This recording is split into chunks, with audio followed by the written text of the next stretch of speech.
This is a weird one. The Lenovo Legion Go can do this, and it can also do that. But it also has some severely broken features. So the Legion Go is a mix of cleverness, like we just saw there, and also unrefinement. And it has really strong latency in some of our testing, but it has trouble with frame time pacing. It also, occasionally, has obnoxious fan acoustic issues. We bought this Legion Go for our testing today. It was $700 when we bought it, although we did buy two for reasons we'll talk about later.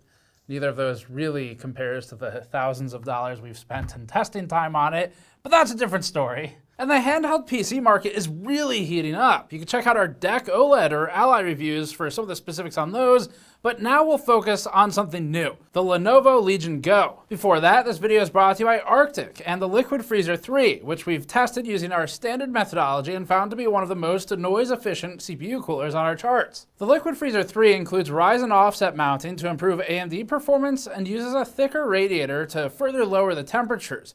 Arctic has priced these competitively for AIOs, and you can learn more at the link in the description below. There's a ton of room for creativity in these devices, and they're still figuring out some of the basics. So things like the ergonomics of the handheld itself, they haven't been perfected yet. That means there's a ton of room for advancement with each different device that comes out. We'll have a separate teardown for this as well, going up pretty soon. We couldn't fit it all in just one video, so keep an eye out for that. But today, the focus will be on some subjective impressions, hardware features.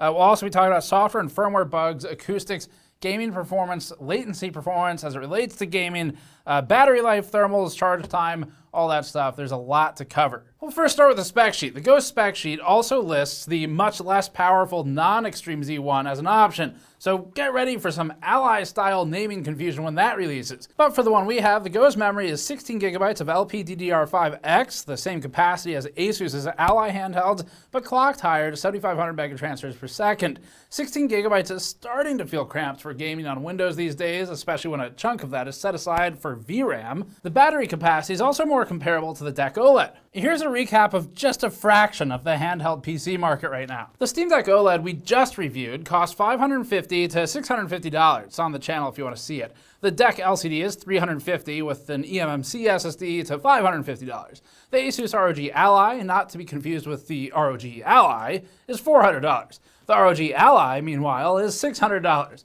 Lenovo's Legion Go, meanwhile, is $650 to $700, depending on how much storage capacity you buy. AYANEO seemingly has an infinitely filling bag of holding overwhelmingly erupting with handhelds because we can't keep up with the amount they release. They seem to really excel, though, with custom colorways, and we actually just ordered an Air 1S to look at something a little on the smaller side compared to these. The most recent launch is the Quinn, which was priced between $1,130 to $1,809. They're also soon releasing the Flip DS for $700 and up. There are a lot more on the market, like the $300 and up AYN Odin 2 with a Qualcomm Android solution, also making a name for itself with colorways, but maybe that's for another time. And then, of course, there's the Nintendo Switch, which won't be focusing on much because it's got a completely different gaming and software ecosystem, but it is worth considering if you're looking to buy a handheld. Right off the bat, though, the Legion Go looks ginormous compared to just about everything else, but in actuality, it's not that much larger than the Deck. The difference does matter, though. It is, however,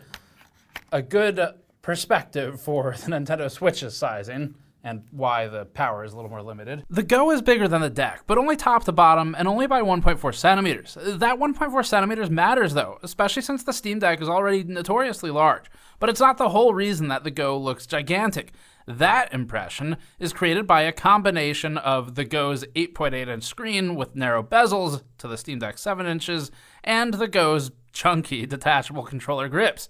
Lenovo claims a total weight of 854 grams, or pointlessly, 640 grams without the controllers. We measured 863 grams in our testing against calibrated weights, close enough, but that does make it the heaviest handheld that we've tested by far. The previous record holder was the Steam Deck LCD, which we measured at 676 grams. The detachable grips are definitely the most unique aspect of this so far, though. So for the Nintendo Switch, the use cases of the detachable Joy-Cons include being able to hand one to a friend, so it's a fully discrete, usable controller for games that support multiplayer on the same device.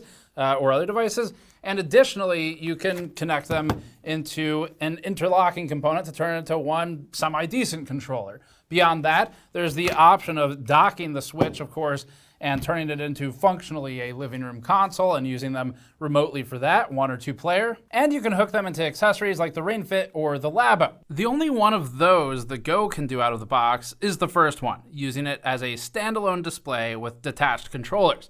And maybe the peripheral dock, if you count FPS mode. We'll cover that separately next. The 2 Lenovo grips can't reasonably be used as 2 fully discrete controllers like they can on the Switch. We tried, a lot, and we just couldn't get them to consistently be usable as 2 inputs. In instances where you could get them to work as 2 inputs, which is technically a possibility by switching to dual D input mode and using Bluetooth, you'll still only have 2 separate, very unergonomic halves of a controller. The games would have to be very simple or likely older to be playable at all with the buttons available, which is fine as long as you're aware of that. Remember, though, that you can always just bring a separate controller and connect that through native Windows functionality for 2 complete controls and inputs. Or you could remap the 2 halves of the Go cons for emulator games or simpler titles. But don't expect this to work like a Switch, because it doesn't. And it will not only be frustrating, but also have limited compatibility. And to be clear, Lenovo is not marketing on it in that way, so that's fine, but we want to make sure everybody who's thinking about buying this understands the limitations. It'd be easy to get the wrong idea if you don't do a lot of research. Additionally, it does not ship with any connecting grip to link them into a single separate controller. If you were to want that, it'd have to be purchased separately. There is still value in detachable controllers, but we think it's important to objectively identify what that value is before buying into it, because you should not think of it as an equivalent to this. The FPS mode we mentioned is a really unique and clever implementation. It entails flipping a switch on the bottom of the right controller, sliding it off of the Go, popping it into the Teflon-backed magnetic ring, and pulling the thumbsticks off so that it doesn't stick into your palm. Despite other limitations, it's a clever design, and we're relatively fond of how it came together. There's an optical sensor on the bottom of the controller, turning it into a vertical mouse that looks like a joystick, but as Lenovo repeatedly and dramatically warns every single time FPS mode is turned on, it is not a joystick. We found the control scheme of using the right controller as a mouse and left as a joystick-equipped controller worked surprisingly well in games like Cyberpunk 2077. We were skeptical at first, but it worked out. In our opinion, though, the so-called mouse is unpleasant to use in a non-gaming scenario, like just on desktop.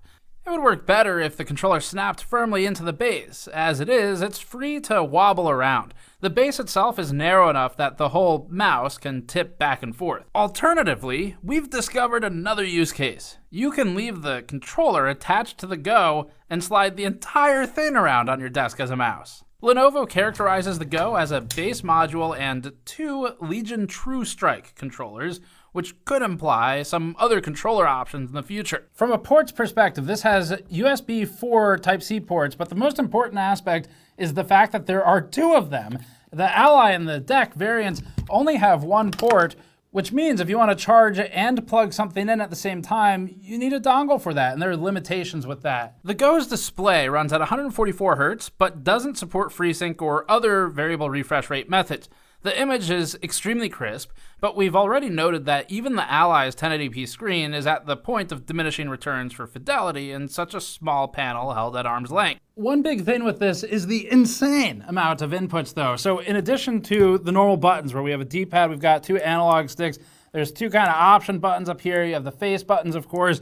You've got 2 more option-esque buttons down here. There's also on the back, this is like completely ridiculous, the fact that, as we stated, this turns into a mouse, so it has an optical sensor. It additionally has a scroll wheel, so they're trying to accommodate every function on a mouse, which adds a lot of buttons. You've got the trigger and the bumper up here. There's another button in here as a grip button, and then, of course, we've got the rest that I just described, plus a touchpad. On the other one, oh, actually, there's also 2 buttons right there that I had not mentioned. On the other one, though, we have even more. There's 2 more grip buttons here. There's, again, the bumper and the trigger. So maybe an upside, completely insane amount of buttons. We did have accidental button presses, but fortunately they're mapped in a way where it didn't tend to cause any problems. Time to get into testing. It's a really complicated test matrix this time. So the Go's native display resolution is 2560 by 1600. That complicates things. That is 4 times the pixel count of the Steam Deck. And as a result of that, because there are only 3 supported modes out of the box at 1280 by 800, 1920 by 1200, and then the 2560 by 1600 solutions, we have to make some compromises. Previously, we've used 1280 by 720 for our testing as the highest common resolution to ensure a fair and like-for-like comparison between devices.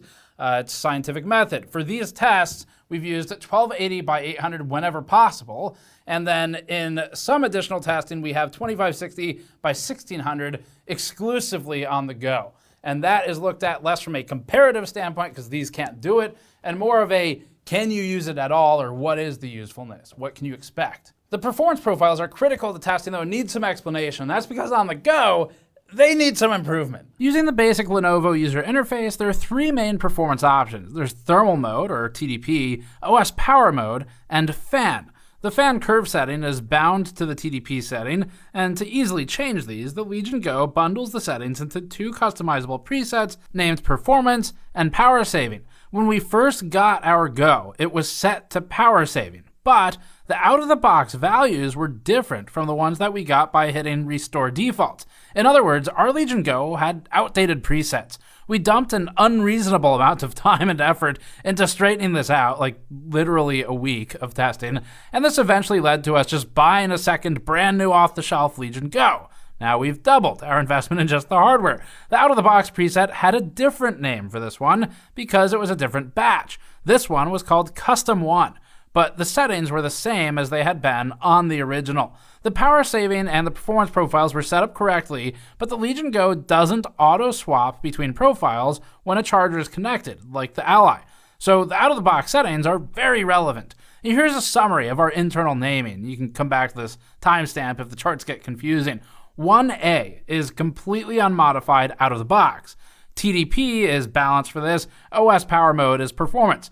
1B is the up-to-date power saving profile. TDP is quiet. OS mode for power is efficiency for this one. 2A isn't important. This was the old performance profile on our original unit with settings completely maxed out, which leads to actually terrible performance on battery power. This won't show up on new units as far as we can tell, but it's on the charts if you're curious. And as a note, the second unit that we bought just this week, the last week of February, it had November updates on it, so it's been on the shelf for a little while. So it's possible you get something old enough. 2B is the up-to-date performance profile. TDP and OS power mode are both performance. 2C is the Legion Go completely maxed out 30-watt TDP with a wall charger connected, which allows the APU to operate at full power. All other tests were done on battery power, unless stated otherwise. Note that the Ally's performance profile is not the same as the Go's performance profile. The Ally has silent performance, turbo 25 watts on battery, and turbo 30 watts on wall power. The Go has power saving and performance. Time to get into testing. We'll start with latency. This testing evaluates the total end-to-end system latency, which is the entire pipeline that we're showing you on the screen now. We noticed a lot of people are still mixing up the input latency, sometimes called input lag, and end-to-end system latency on the Steam Deck and the Ally subreddits in particular. To be very clear, we are testing the totality of the entire pipeline you're looking at, from input to output. That means the PC latency and the render queue and pipeline are included, some of which is frame time dependent. Because this is a holistic look at a complete device and not an isolated component, this is the best way to evaluate latency. It factors in the screen and the input with the rendering pipeline. Testing is done with a minimum of 100 test passes per instance, and if you want to learn more about all of this, you can watch our deep dive interview and discussion with an expert, linked in the description below. We did our first set of latency tests using Dying Light 2 as representative of a 3D game that's limited by the Z1 Extreme chip. The results broadly correlate with average frame rate. The Go's power saving profile, with restored defaults, is at the bottom of the stack at an abysmal 186 milliseconds. The original performance profile and restored default performance profile are above it, effectively tied with each other at 148 and 152 milliseconds, and the restored default's performance 2B is the exception, as it performed significantly better in terms of average frame rate, but not system latency. Past that, the stack returns to frame rate hierarchical ranking. The original power saving profile is there, and then the OLED, then the Z1 Extreme. The Go, with its maxed out-of-the-box performance profile and wall power, tops the chart at 106 milliseconds. The power-saving 1B result is bad enough that you'd notice the latency in the games. For our next latency test, we used a sample application from NVIDIA that just flashes white when a button is pressed. The render rate was intentionally capped at 120 Hz, and if you take a look at a breakdown of system latency from the prior pipeline image, by controlling both the software and the render rate, we can control most of the central chunk from game latency through render latency, allowing us to compare peripheral latency and display latency in near isolation. Although the render rate was capped, VSync was not enabled. It wasn't necessary. We used this synthetic test so we could compare running the Go's controllers wired versus wireless. It doesn't represent gaming performance, it's attempting to isolate for that wireless variable. Here's the chart. Baseline is 27 milliseconds with wired controllers. Using the right side controller as our chosen input device, which means disconnecting it and running it wirelessly, ended up adding 9.3 milliseconds to the average latency. That landed it at 36.4 milliseconds. That's slightly more than the duration of one frame time at 120 FPS, which would be 8.3 milliseconds. We also ran this against the ROG Ally, which is why we limited the render rate to the Ally's maximum 120 Hz refresh rate rather than the Go's 144 Hz. And again, we're controlling the render rate to intentionally make it irrelevant. We ran the Go's latency tests in the restored default performance mode on battery power, so the rough Ally equivalent is turbo, so-called 25 so-called watts mode on battery power. With these settings, the Ally added 24.4 milliseconds of latency versus the Go with wired controllers. Given the equal render rates and the same CPU and GPU, responsibility for that 24.4 milliseconds can mostly be divided between the quality of latency from the input device and the display. In other words, the Go has superior latency when isolating against render rate. Time to get into the gaming benchmarks for frame rate. Resident Evil 4 is up at prioritized performance with FSR2 quality. The result with the Go's default out-of-the-box 1A power-saving profile was 44 FPS average, with it just below the Deck OLED's 46 FPS average and the Z1 Extreme's 47 FPS battery-powered average. That allows the Deck OLED a lead of 3.6%, and since we were forced to use a slightly lower resolution on the Ally, these three devices can be considered tied for performance straight out of the box on battery power. The real default power saving profile, labeled 1B here, significantly lowered performance, bringing its average down to a completely unplayable 17 FPS. If you manually switch to the power saving profile on a Legion Go, these are the settings you'll get. On the other end of the spectrum, plugging the Go into wall power with the maxed out 30-watt profile, labeled 2C, led to one of the highest averages on the chart, effectively tied with the Ally Z1 Extreme on wall power at 61 FPS. That's a 38% uplift over the completely stock profile 1A's 44 FPS average. Using the normal performance profile on battery power led to a stable 58 FPS average, nearly as good as the max settings. At 2560 by 1600, the Go's behavior remained the same. The default power saving profile had terrible performance, as did the bugged out original performance profile. At this resolution and with these settings, only the performance profiles, both restored default and the original with wall power, make the game playable, but well below the screen's 144 Hz refresh rate. We're not going to waste a bunch of time looking at unplayable settings. Suffice to say, you'd need to employ heavy FSR to make this work. The higher pixel density and the resolution are more useful in non-gaming scenarios, maybe like video playback, or if you're going to do some kind of lightweight word processing or something. Next up is F123, a game we can rely on to achieve decent FPS numbers on almost any platform. The original power-saving mode average on the Go was 77 FPS, with the Deck OLED only 6% ahead at 82 FPS average, but with vastly better 1% and 0.1% lows. Frame pacing is problematic on several of these devices with the mixture of Windows and the AMD driver for this game. The battery-powered Ally Z1 Extreme is 9% ahead of the Go 1A, but taking into account the Go's 11% higher render resolution and therefore total pixel count as rendered, they're about the same.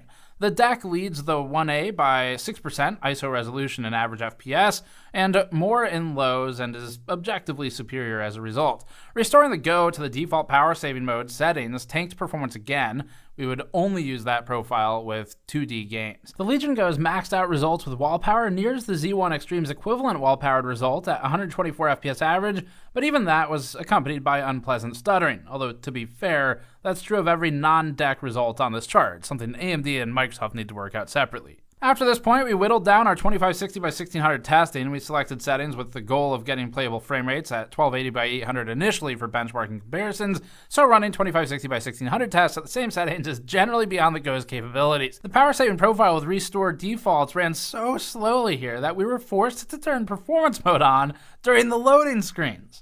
Now for Cyberpunk. We've dropped the wall-powered results now to focus exclusively on the battery-powered results that really matter. In Cyberpunk 2077 at 1280 by 800 with the low preset and FSR 2.1 set to quality, the fully stock Go with its original power-saving profile ran at 36 FPS average, ahead of the Deck OLED by 10%, but again with significantly worse lows. The higher average and lower lows is due to bad frame pacing. If they can even it out, that average might come down a little bit, but the lows will also improve. In Dying Light 2, the established pattern continues. Both the Ally and the Go have unfavorable lows in comparison to the Deck OLED, while in terms of overall averages, the Go with its restored performance profile leads. The more appropriate 1A profile, close to battery parity with the Z1 Extreme in later testing, shows the Z1 Extreme has a lead of 11%. That aligns again with the pixel count difference, so normalizing for that, they're roughly the same. The Deck OLED holds a legitimate lead over the Go 1A by 6.5%, but is experientially superior in the lows. Red Dead Redemption 2 had more stable frame times across the non-Valve devices, so that's good to see. It's not a universal problem, the frame pacing, but it pops up in some of these games. This one is fine though. Since we didn't test with wall power, the highest average frame rate was on the Go, with performance profile restored to defaults. Selecting the boosted power profile clearly makes frame rates higher, but we'll have to examine battery life as well to get the full picture of how these devices compare. The Deck OLED leads the 1A result by 8.7%, with the 2B result leading the OLED by 18%. Finally, in Baldur's Gate 3, we continue to see low performance across all devices. The Deck OLED and the 1A Go are about the same.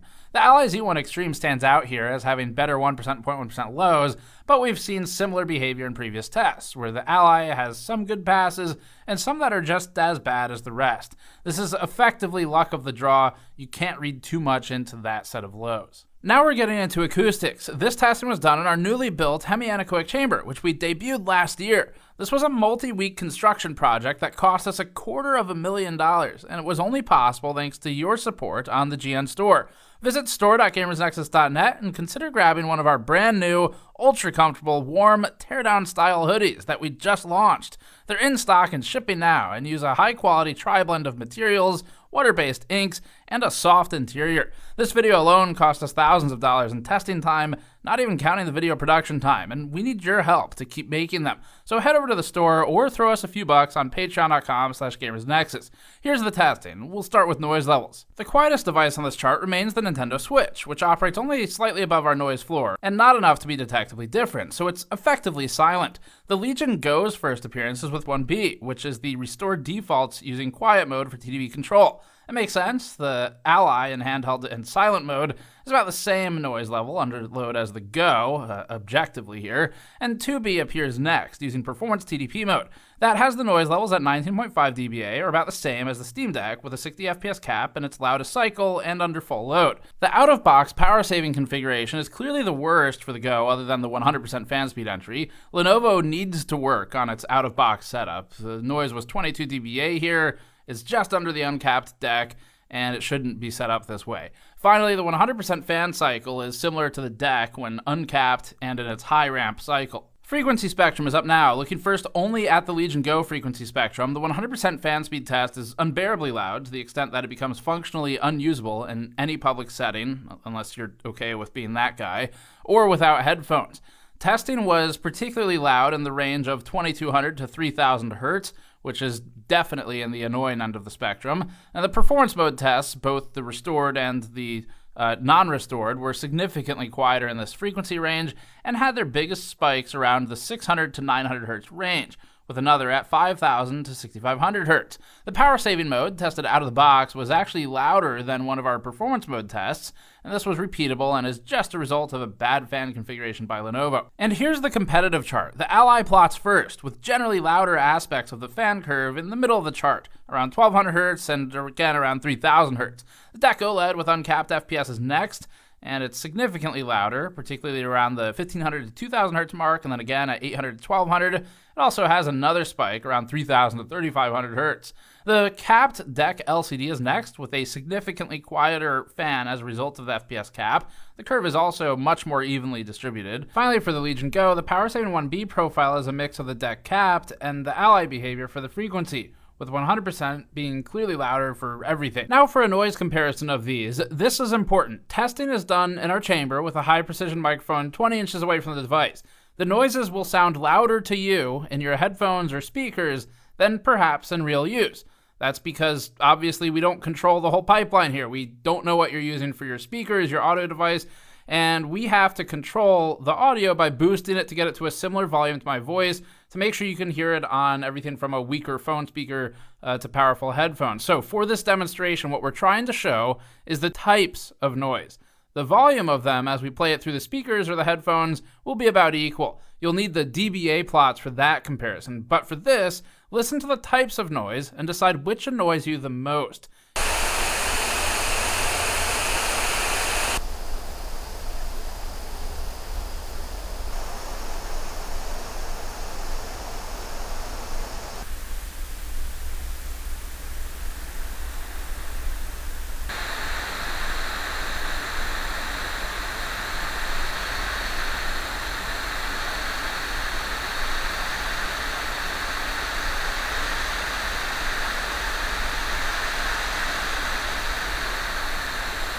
It's up to you which you like the best. However, the deck definitely needs work on the fan curve overall. For battery life testing, we start off with dead cells, using VSync and using the native resolution. This is one of the few types of games that is playable at a higher resolution on these devices. So we've left that as a variable because it's potentially one of the advantages, and it's worth knowing holistically how much it affects device battery life. The deck OLED remains king here, with an impressive 8.3 hour battery life from its larger battery and its modest resolution. The deck LCD is next, also impressive, and after that is the Legion Go with its low-performing, buggy, and stuttery power-saving mode. We wouldn't necessarily count this one as viable in most instances. The ROG Ally is next at 3.5 hours with its 120Hz V-Sync configuration down at 2.8 hours. The difference between those two demonstrates that an FPS cap would lengthen battery life. Even though the restored power saving profile led to abysmal performance in all of our game tests, it only gained 16% battery life for the Go versus the original power saving profile, which had consistently better performance. The original power saving profile is therefore overall impressive, with its higher resolution display not robbing it of performance and allowing it to run near the Ally, which has a lower resolution. Here's a 3D game. We didn't use any frame rate caps for F123, but none of the devices can really render this benchmark significantly above their respective refresh rates anyway, and that's also part of the test. Resolution is equalized. The restored power saving profile did last significantly longer than the others in this one. It's at 67% ahead of the original 1A profile, but remember that it also brings the average frame rate in this test down from 77 to 30 FPS, with the lowest struggling. The deck OLED, the Ally Z1 Extreme with performance, and the Go, using its original out-of-box power-saving profile, each had roughly similar average frame rates in this test, and as a result of that, the Go comes out looking strong with a battery life improvement over the Ally of 40% with 1A at 2.1 to 1.5, or 13% with 2B. It appears to have some advantages in the battery life department, and the deck LCD also gets left behind a bit here. As for the controllers, they last an extremely long time. We'd need to do a ton of testing to account for all the various combinations of rumble, which would wear it down maybe faster, inputs, and FPS mode, and we didn't do that. What we did do was try to open a game and strap the joysticks down until the controllers died, but after 4 hours, the controllers had barely dipped below 80% of continuous, non-stop input from just the joysticks. Lenovo lists the capacity of the controllers at 900 milliamp hours each, and they claim 11 hours of battery life. It's rare that you would need to worry about them. Time to get into charge rate. The Go has a 49.2 watt-hour battery, about the same as the 50 watt-hours on the deck OLED. The Ally and the deck LCD both have 40 watt-hour batteries. Even with the extra capacity, the Go is the fastest charging device we tested by a significant margin. The results shown here were measured with the devices fully shut down, and the Go pulled 67.8 watts at the wall for 35 minutes, with the charger rated at 65 watts. It then dropped off sharply and completed charging. That's in contrast to the decks, which spent a significant portion of their charging times on the last few percentage points of charge. We showed that in the Deck OLED review if you want a bunch of charts about that. In total, the Go took 82 minutes to reach 100% charge, while the OLED deck took 205. For Lenovo, its result is impressively close to the 80-minute 0 to 100% charge speed claimed on the Go's spec sheet. Remember, however, that charging too fast can be damaging to a battery's long-term endurance. We currently don't have the expertise to judge if this is too fast or not. However, Lenovo has charge speed controls in BIOS if this is something you're concerned about or if you leave it plugged in all the time. We didn't experiment with testing these for this review. This chart shows the percentage charged and is done while the device is on and idle, unlike the last one. Having the Go on at all, even idling, significantly increases its total charge time. For example, the spec sheet says that the Go should hit 70% charge after 30 minutes. But with the device on and logging, it takes a full hour. This is the only handheld we've tested that maxes out its AC adapter through charging alone, and so this behavior shows more notably. Each of the Go's profiles reached 100% charge within 100 to 110 minutes, as opposed to the 82 minutes with the device powered off. Our main takeaway from this chart is that the Go charges unusually quickly under any circumstances. For example, it can reach 80% charge after 67 minutes, even if it's on and idling during the charging process. We don't know whether that will impact battery longevity without longer-term testing. Lenovo does advertise, however, that the battery is 2-cell on the spec sheet, which may help explain the speed. Finally, some thermal tests for the Legion Go to look at the temperature. Remember as well that there are a few other variables like power and noise, but looking at the torture testing while plugged in and at 100% brightness with performance TDP had the Legion Go CPU temperature at 76 degrees Celsius in a 20°C ambient. The noise levels were about 20 dBA here. The closest comparison would be the Deck LCD at a louder 24.1 dBA, which was 78 degrees Celsius. That's roughly the same considering that we don't have the same software for the Steam Deck since it's in Linux. The Go and Performance TDP also had a 75-degree GPU and 74-degree drive. The Deck has some significant drive temperature advantages. However, there are two factors to consider here. One is that it's different measurement software in Linux, and two is that it could be exposing a different drive sensor. There are multiple. The Ally is completely like for like with software though. So for that one, it ran at 77 degrees T-die, 76 GPU, and 75 for the drive. It's about the same as the Performance TDP Legion, which is in theory a similar power level in total. The CPU package power measurement is not perfect. It's not the full picture, but it's kind of the best thing we have without wiring in and soldering a bunch of stuff to the board. Peak temperature for the Go was about 86 degrees and held for about a 10-second period. Finally, the Legion Go's case has a hole in it over the charging port, so our first thought was that this is a useful feature. Our second was that we didn't want to blast 65 watts into a lithium battery wrapped in insulating foam and fabric. We attached thermal probes to the device on the top and the bottom of it, and the device started slightly below the ambient temperature of 22 degrees Celsius at the time of testing, and we saw peak external temperatures just over 37 degrees. That's a significant amount of warming and higher ambient within the case, but it's not a worrying peak temperature, especially given that the temperature leveled off as the charging rate dropped. Since the Go charges so quickly when it's powered off, we think it's unlikely that the hottest period of charging will last more than an hour. However, we would not recommend putting an already hot Go into its case and then immediately charging it, especially in warmer areas. But this seems like less of an issue than we'd feared. As we get deeper into this generation of handhelds, it's clear that something has changed. They are starting to experiment and do different things, and because the manufacturers haven't even perfected, once again, the basics, like the ergonomics, that's exciting. That means there's a ton of room for innovation, and it's not just a bunch of copycats, although there are still plenty of them. The different companies are trying to innovate in different ways, and we like that. So the core hardware itself is starting to get samey in some ways. So the Legion Go and the Ally use the same chip, and a lot of these other handhelds use the basically a Z1 Extreme 7840U, and soon the 8840U is coming out too. The older custom APU powering Valve's Steam Deck and the Intel Ultra 7 155H coming out in the MSI Claw are the exceptions here. We'll look at that soon too.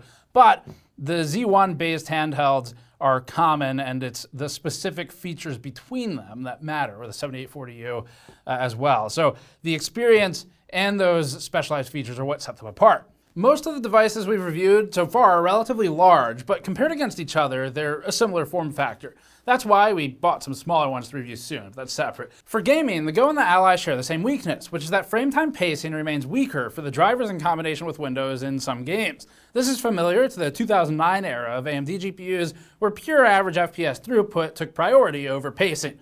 We'd imagine that it'll get fixed as more people talk about it, and it's not in every game, so that's the most important thing. It's sometimes. The gaming results stack up this way. In first place, it's the Ally Z1 Extreme with its 30-watt turbo profile that's only accessible on wall power, which partially defeats the purpose of a handheld. In second place, it's the Go with its out-of-the-box 30-watt performance profile that only functions correctly on wall power and therefore has the same issue. Following that, there's the Go's performance profile with restored defaults on battery power. Meanwhile, the Ally's battery-powered performance profile, the Go's out-of-box power-saving profile, and the Deck OLED are on approximately equal footing in most cases, albeit with more stable frame times on the Deck. These represent the unaltered out-of-the-box performance for each of these devices. Focusing on the Ally and the Go first. So the Z1 Extreme is used in both the Legion Go and the ROG Ally Z1 Extreme.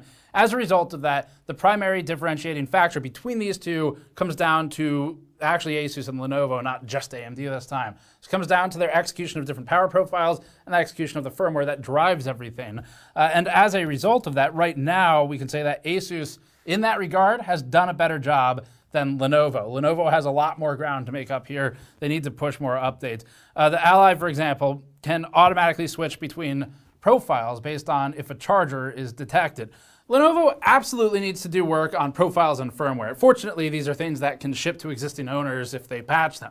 They also need to do some work on the fan tuning and the hysteresis, as we discussed in the Acoustics section. However, for latency, the Legion Go is actually a leader here. It's doing well most of the time. It depends which profile you use, but especially when isolating against PC latency to analyze the controls on the screen, the Legion is a leader in latency. The screen size of the Go's panel is more beneficial than its resolution. The Ally's touchscreen feels tiny and hard to navigate in comparison to the Go, while the Go's larger screen and sturdy kickstand make it practical to stick it on a desk and use it at a distance, which is maybe a plus side for you. Especially this is true with the detachable controllers. For the Legion Go, most of the specific features, like the relatively large screen, the sturdy kickstand, the detachable controllers, are geared towards sticking it on a desk and as a display and using the controllers wirelessly. If you only care about handheld use, then the Ally Z1 Extreme is normally a cheaper option and a smaller one, although that cheaper part is in flux right now. So as we're writing all of this, it's been plus or minus $50 between the two. So that part will change. You'll have to check for yourself when you watch this. But the Armory Crate, as much as we dislike it in general, it seems to work fine on the Ally as a handheld device. And if you really want basically SteamOS features, you can turn on Steam Big Picture Mode and Windows becomes kind of invisible to you, but it's still there. Doesn't fix everything though. Against the Go though, the ASUS software is more refined than Lenovo's, and we'd primarily recommend the Go over the Ally if you already know that you want to detach the controllers. That'd be even more compelling if each detachable controller could natively and instantly act as its own full controller for multiplayer on one device, like on the Switch, but it doesn't right now, and we wouldn't recommend counting on FPS mode to be a game changer, but we did like how it was executed and thought it was clever. Each device has its place currently. You can find that place in most of our charts. The Steam Deck is the one we haven't discussed much yet. So SteamOS is its biggest advantage that it has, where it has mastered the frame time pacing in places where Windows has kind of dropped the ball in conjunction with the driver set from AMD. The interface is also good for SteamOS. Again, Steam Big Picture Mode is available to kind of soak some of that difference, but it can't fix the frame time pacing. And that's going to be it for this one. So we do think each of these has different strengths. We've spent a huge amount of time defining them. Thank you for watching. You can subscribe for more. Check back for the teardown of the Legion Go and additional thoughts on it. And otherwise, go to store.gamersnexus.net. We spent thousands of dollars testing this one device for this review, not counting the cost of the device itself. So grab one of our hoodies. We just launched these. You can also get a soldering mat, a mod mat for your PC builds, or one of our other things, like our coaster packs and our t-shirts. It directly helps fund the work we do here. And thanks for watching, and we'll see you all next time.